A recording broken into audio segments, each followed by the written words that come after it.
many throughout the years.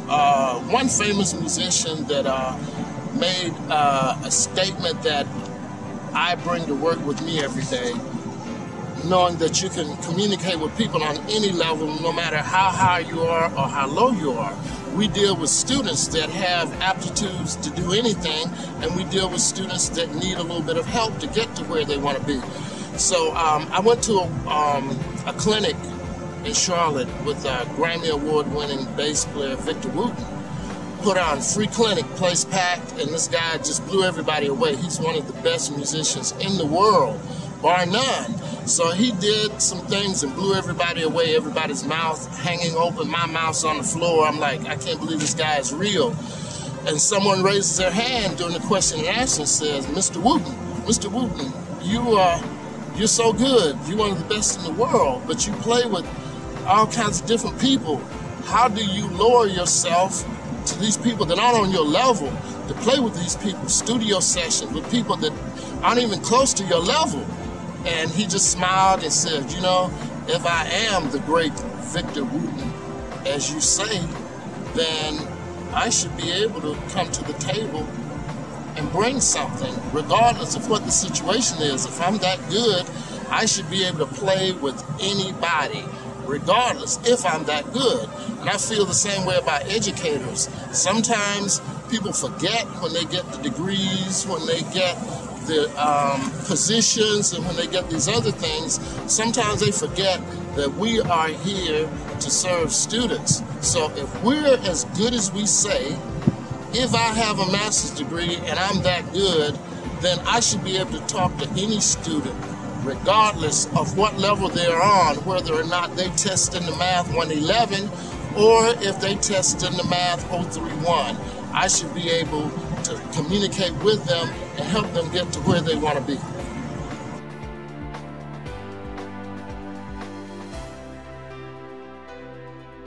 I have an empathy activity that I do with my students during a geriatric unit. We've all been children, so we know what that's like, but we don't know what it's like to age. And in order to create some empathy, students are told to bring a button down shirt or blouse.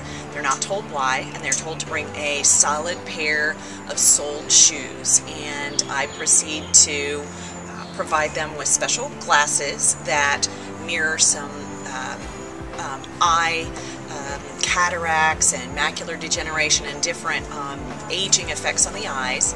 Students tape their joints together, and in order to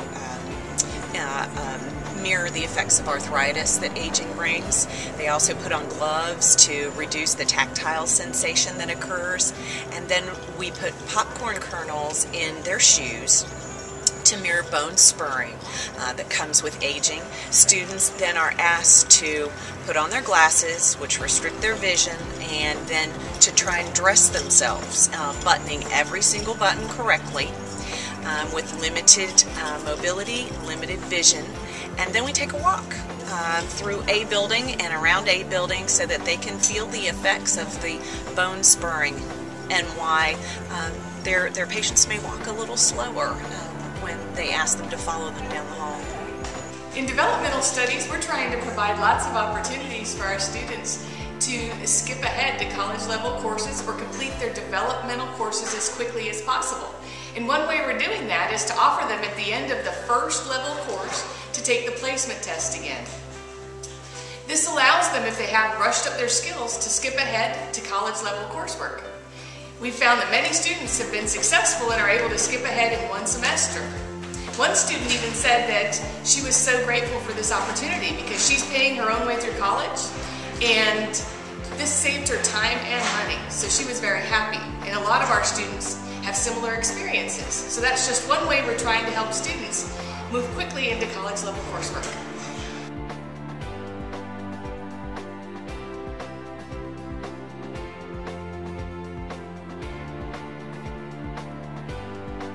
Early childhood education is my passion, and I love being at the Child Development Center here at York Technical College.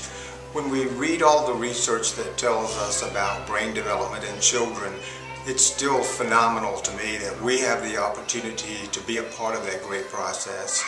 Brain development in young children has its greatest expanse of development in the first 3 years of life.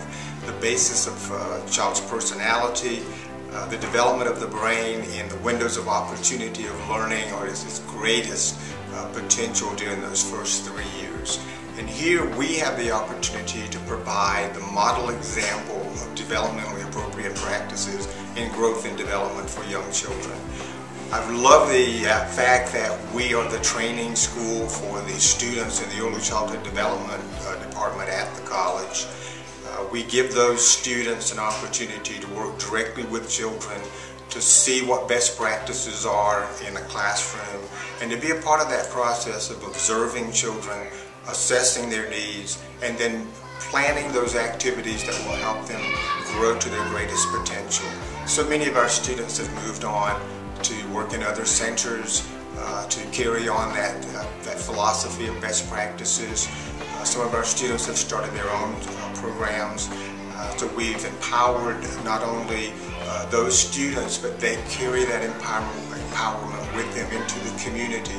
And one center at a time, one child at a time, we make life better for young children. The story that I thought of that came to mind when asked was the first day of classes in the fall. I was in the C building parking lot, and there was a student that had pulled up, and he was sitting on top of his trunk of his car.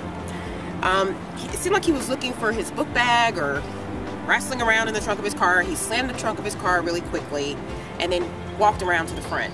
He then proceeded to take his book bag and dump out all the contents on the hood of his car.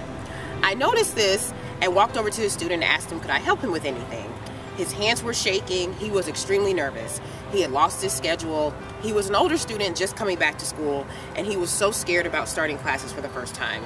So we rifled through his stuff on the trunk of his car, put it back in his book bag, found his schedule, and I walked into his first class. I reassured him that there were a lot of people who had walked the same path that he did and that had gone on to success, and that being nervous was normal, and that we would have everything and everyone available to support his success. I haven't seen that student since, but it does warm my heart to know that those are the little things that make a difference with our students, and those are the type of people that we're attracting to the college to put them on a path to a great career.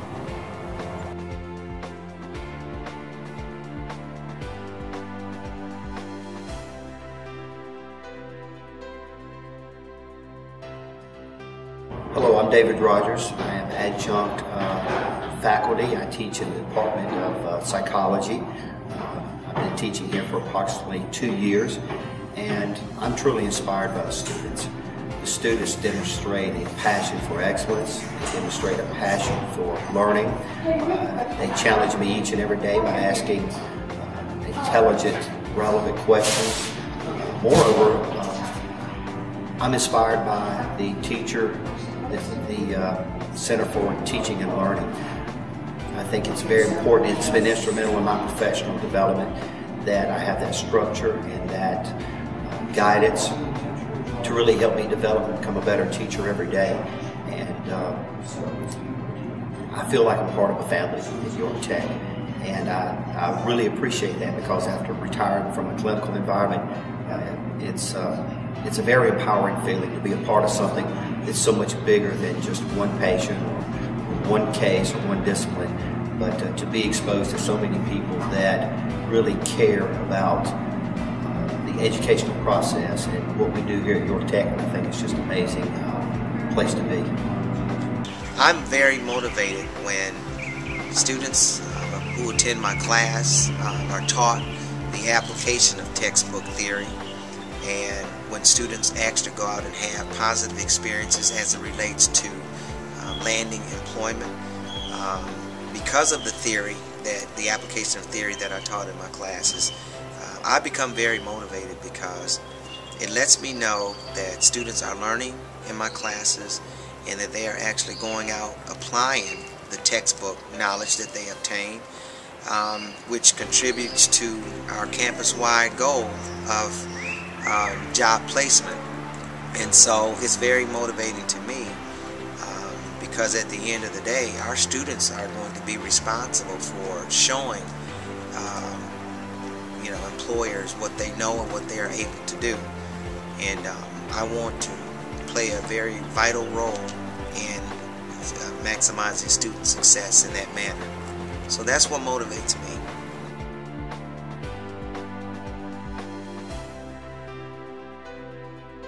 I am very excited to be talking to you today about our student ambassadors. It is my privilege to be able to work with these students who are diverse in background, age, race, and ethnicity, but they are united in their enthusiasm and their energy. It's a wonderful feeling to know that you're helping students develop their leadership skills and to be able to gain knowledge that they can carry with them into the job market. They're a very vital part of the admissions process, and they also work very closely with the foundation and will work a lot with the 50th anniversary celebration. While advising a first-time freshman student, I discovered that the student coming to me was pursuing a path in his life to make a drastic change. He had just hurdled an obstacle within his life that was both depressing and eye-opening to him. He was dead set on making a life change for himself, and York Tech was here to help him, as well as myself. During the ad drop period, which ended several years ago, with very little time and limited space to add him to classes, I enrolled him in a 12:30 p.m. course, which started within like the next 20 minutes of his appointment. He was starstruck and gracious. He didn't expect for his life change to come to fruition so quickly. Without a book or even a pencil and paper, he was not prepared to enter the classroom. To relieve his newly gained anxiety, I gave him a folder with a few pieces of paper along with a pencil, and I assured him that he would be just fine and to return to me after the class for further instructions and to add him to additional courses. That student that had walked into my office with nothing, only to be placed into a single class, gained insight to what was the beginning of a wonderful future for him. Exactly 2 years later, while attending the YTC graduation ceremony, this same student, making every effort to quietly get my attention during the ceremony, gave me a thumbs up and a toothy smile that would bring tears to anyone's eyes. There he stood before me, proud as a peacock. After graduation, that student rushed to me with that same toothy grin and giddy as a teenager to tell me that he wanted to show me something. I walked with him, expecting to see his newly acquired diploma cover, just as all the rest had, only to be introduced to his parents, his fiancée, and newborn 4-week-old son. He hugged me and graciously thanked me for giving him a chance, along with giving him that folder, paper, and pencil. To top it off, he also wanted a family photo with me included. Although I don't remember if he graduated with honors, the biggest excitement of all was that he did graduate after hurdling his depressing, eye-opening obstacle. He made it, and I helped him.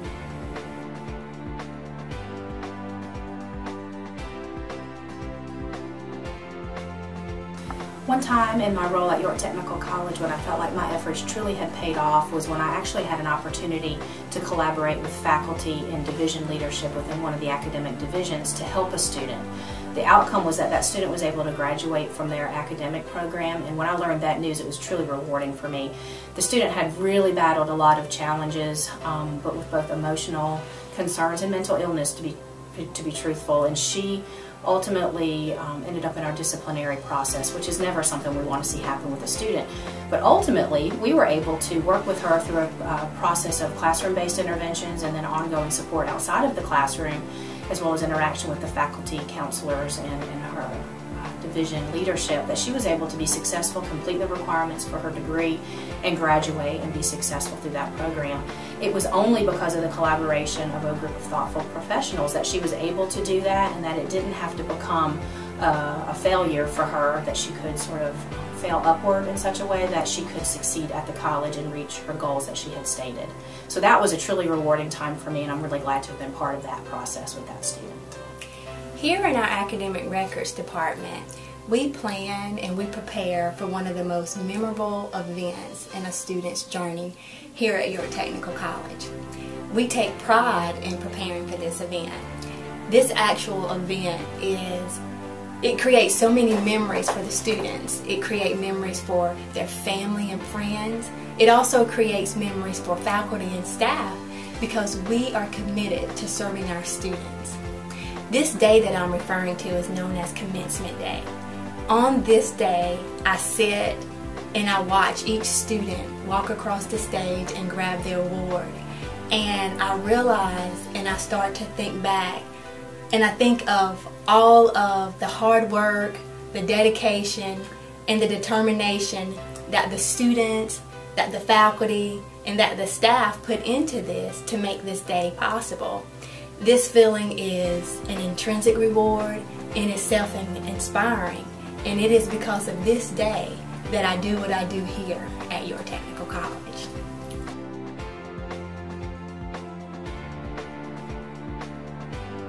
In engineering technology, our definition of student success tends to focus on academic performance, learning to work under pressure in a fast-paced, deadline-driven environment, and of course graduation and employment. But while these things are important and necessary parts of our student success, there's times when the difference we make in a student's life is simply immeasurable and unexpected. I was taken by surprise when a student who had just accepted a position at Duke Energy came by my office and with tears in his eyes thanked me for recommending him for the job. He told me now he could leave his grocery store job, he'd double his salary, and his little girl would have health insurance. We were both in tears when he left, and I knew I'd made a difference. During the fall semester, I was feeling a little overwhelmed, only to get back to my office that day after a lengthy class to find an email from Denise Smith from the Center for Teaching and Learning, reminding me that the school had purchased the clicker system with the Turning Point Technologies, and not only that the technology was there, but that their office was there for support and training and implementation of this technology. I responded to her email and we worked together, and she helped generate the PowerPoints that were used with this technology in my classroom. I got verbal support from Shannon Godwin, and Ricky Wages came and did some training the morning that I implemented it with the students to make sure I was fully comfortable in using the technology, because anytime you try something new, there's always that fear factor. Well, I'm so glad that I went out on the limb and pushed myself beyond my normal limits and tried something new, because the students' feedback was phenomenal. They really enjoyed the session. Even the quietest student that doesn't normally speak up was involved in commenting. Being able to contribute to the class without necessarily having to let their answer be known with the technology, then they could verbally communicate and say things and participate in the class, and it was just a phenomenal day. Since then, I have asked the clinical coordinator for the surgical tech program to use this system in her course as well, and we are both using it to collect data, working towards the summer semester when we will look back at the numbers of areas of deficiency where we can implement stronger remediation during the SUR 120 certification exam review course. So I have been inspired by the commitment of the staff in the Center for Teaching and Learning and their commitment to helping us as instructors deliver the material to students as we all attempt to maximize student success.